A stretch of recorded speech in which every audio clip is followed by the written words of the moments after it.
Magandang araw po sa inyong lahat. Ako po si Jervy Cruz Avila, lumaki at nagkaisip sa Barangay ng Hulo, kasalukuyang nakatira sa Barangay Lawa, kapiling ang aking asawa at dalawang anak. Ang amin pong apelidong Avila ay Tubong Paliwas.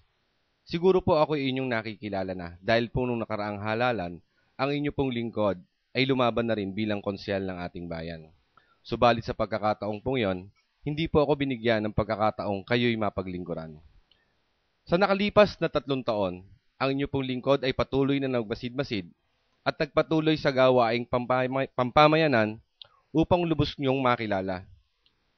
Ito pong dumating na 2010, naisip ko po na muling lumahok at muling humarap sa inyo.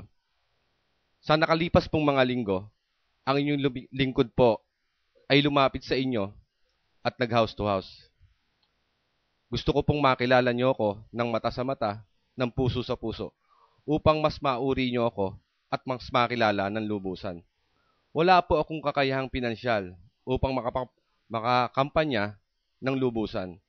Ang tangi ko pong hinahangad, ang tangi ko pong nilalapit sa inyo ay upang ako'y inyong lubusang makilala.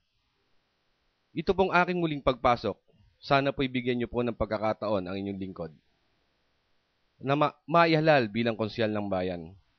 At bakit niyo po ako iboboto bilang konsyal ng bayan? Si Jerby Avila po ay hindi mangangako na lagpas sa kakayahan niya bilang individual. Ang kaya niya lang pong gawin ay yung mapaglingkuran kayo ng naaayon sa batas at naaayon sa atas ng ating Panginoon. Sana po, sa Mayo G's, huwag niyo pong kalilimutan ang inyong lingkod. Jerby Avila po, number 4 sa talaan ng mga tatakbong konsehal. Pero kayo ang una sa kanyang paglilingkuran. Magandang araw po. Salamat po sa inyo.